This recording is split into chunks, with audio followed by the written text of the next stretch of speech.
the storm began long before the rain ever fell. It started in the quiet moments inside Rachel's chest, in the tremble of her hands, in the way her breath seemed to break before it ever reached her lungs. And on the night her life collapsed, on the night her husband told her she was no longer useful because she could not give him a child, she stood outside their home in Ohio with nothing but a suitcase and a heart that felt scraped raw. The porch light glowed behind her like a judgment. She could still hear Martin's cold voice echoing through her mind, telling her she had failed him, failed her role, failed her marriage. She did not cry at first. Not until she stepped off the porch and felt the wind cut across her face, carrying away what little warmth she had left. Then it all fell apart, and she sank to her knees in the driveway, feeling like the world had simply tossed her aside. If you believe in kindness, healing, and second chances, please like this video, leave a comment, share it with someone who needs it, and subscribe to the channel. Your support truly helps. Rachel walked through the dim streets with no destination. The night air tasted of rain, and every step felt like a reminder of how unwanted she had become. For years she had begged God for a child, for even the faintest sign of hope, but every doctor's visit, every test, every quiet night of prayer ended the same. And though she carried her pain with quiet dignity, Martin saw only what was missing, never the love she gave, never the sacrifices she made.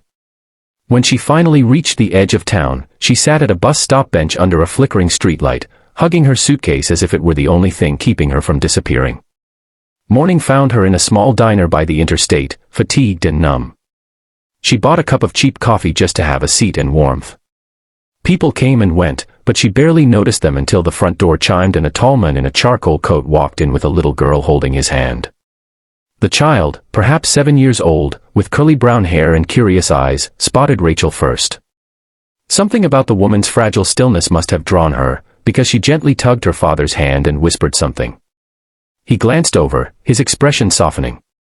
His name, she would later learn, was Gregory Hale, a widowed CEO from Chicago visiting Ohio for a meeting. The little girl was his daughter, Maya, bright and observant, with a sensitivity far beyond her years. But at that moment, Rachel knew none of this. She only knew the small child who suddenly approached her booth and looked up with a smile that somehow cracked open a small corner of her pain. Maya said nothing, simply offering Rachel the tiny paper flower she had folded from her napkin. When Gregory arrived to gently guide his daughter back, he apologized, but Rachel insisted the flower was beautiful. Gregory noticed her suitcase and the redness around her eyes. He offered her a gentle smile, the kind of smile that said he recognized suffering without prying into it. For the first time in hours, she felt seen, not judged, not blamed, but simply acknowledged. Yet she tried to keep her guard high. The shame of being thrown out by her own husband still pressed down like a stone. Rachel spent the day wandering, her exhaustion making it hard to think straight. She eventually found a small park bench near a cluster of maple trees where she rested again. It was there that Gregory reappeared, completely by coincidence. He had just finished his meeting and was walking Maya through the park to enjoy the afternoon. He recognized Rachel instantly. This time, he didn't simply smile and walk on. Something about her lonely posture pulled him in. He approached slowly, asking only if she was all right. His tone wasn't invasive or demanding, just gentle, like someone standing beside you in darkness holding a lantern. She hesitated, unsure whether to speak, but the emotional weight inside her finally cracked. In quiet, broken sentences, she told him she had nowhere to go, that her husband had asked her to leave because she couldn't conceive.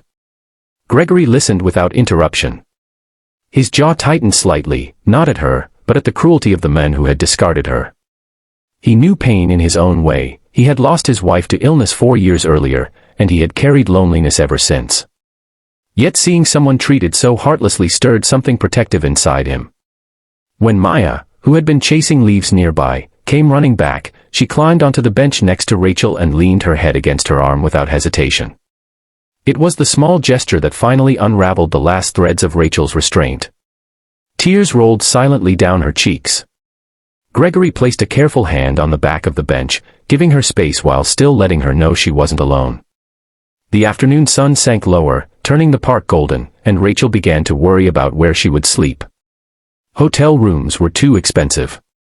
Shelters frightened her. She dreaded the idea of another night wandering unfamiliar streets. Gregory must have sensed her fear because he took a slow breath before speaking, choosing his words with care. He told her he had a guest house behind his family home in Chicago, clean, private, safe, and that she was welcome to stay there for as long as she needed, no strings attached.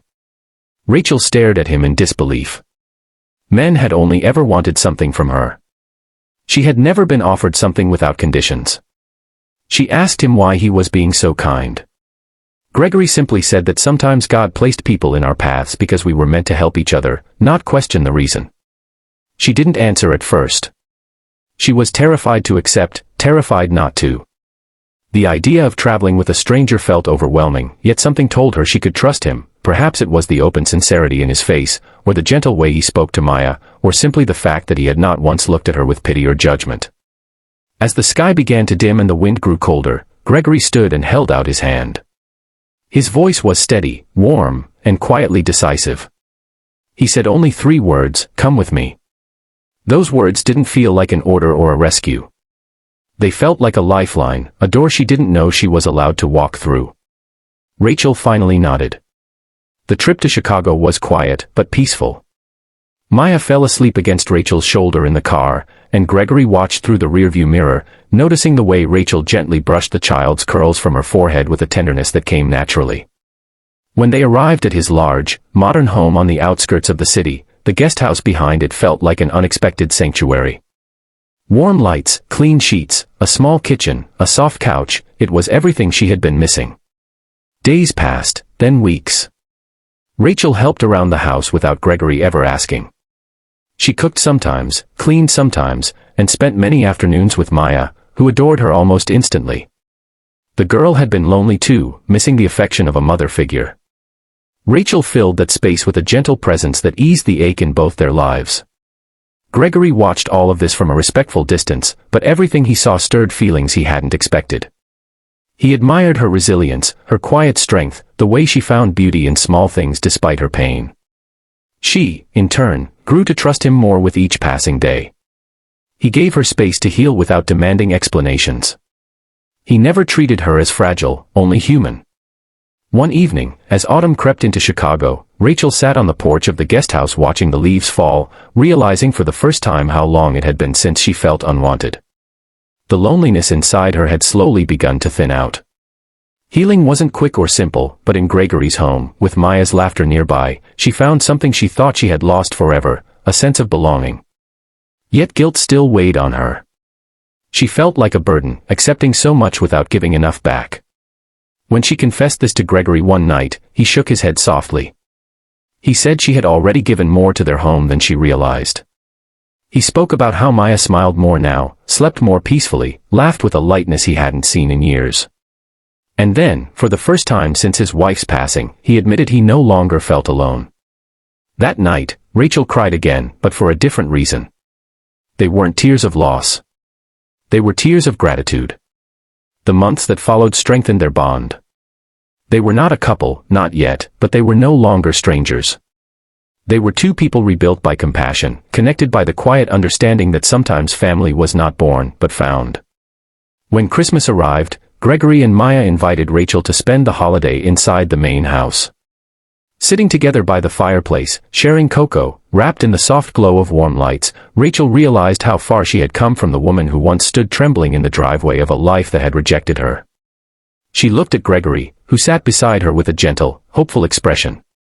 And in that gaze, she felt a promise, unspoken, patient, and sincere.